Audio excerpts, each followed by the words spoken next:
I want to point out that you might have noticed we have one of our speakers who is missing, and that is Rachel. So let me just start by reading out her message because she wanted to parlay this onto you. She'd like to apologize for not being here today and hope she can offer some insightful information about her role after graduating from Westminster. She worked for the Serious Fraud Office, which is part of the criminal justice system and focuses on complex financial crime involving bribery, fraud and corruption. As a document reviewer, that's her main job for the Serious Fraud Office. Her job has been to analyze key documentation in order to find significant information regarding a case that her team's working on, and that information will be used to prosecute those committing any form of financial crime. Although she is not allowed to discuss any details of casework with anyone outside of the workplace, the Serious Fraud Office has been known to work alongside other government bodies such as lawyers, forensic teams, secret intelligence units, MI5, and even the FBI.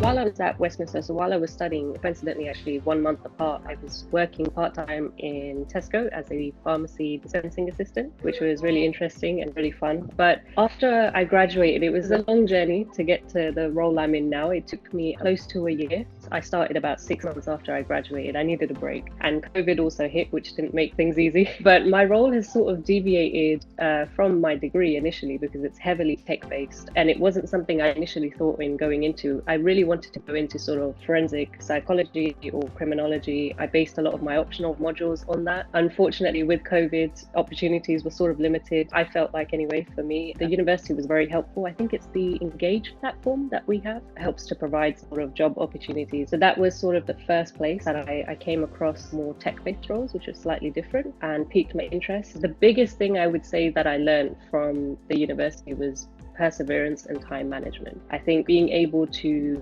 work independently and be responsible for your own work. Everybody on the panel is in their second or third year, I believe, so I don't have to tell you that doing the reading, no one's gonna, follow up with you. Leah's not gonna call your parents or give you a detention if you haven't done the reading. So it's really up to you whether you do it or not, and it dictates your learning. So that was the biggest thing, because that relates, I think the most into the work environment. No one's gonna follow up, no one's gonna push you to do anything. They're just gonna expect you to have done it before the deadline and to a standard that they would like it to be done. So I would highly recommend managing your time, and perseverance is one of the biggest things. You'll hear me talk about it a lot today, but I think it's one of the biggest things you need when applying for jobs.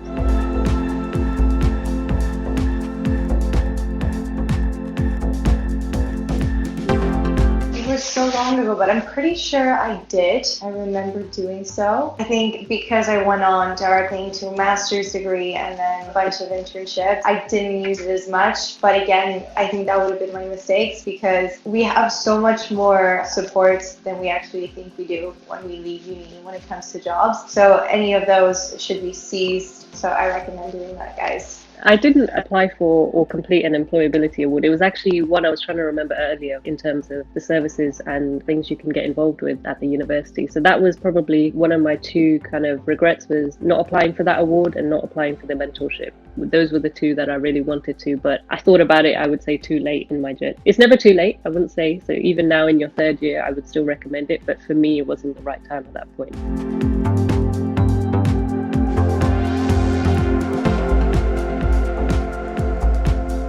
I think it depends of what you want to get into. It's something that is valuable, but I know it's kind of scary for some people, and it is a lot of work. I remember you telling me, Leah, when I was applying for UCL, when you did my reference, you told me you're going to love it because you're going to learn so much at once and it's going to be so different.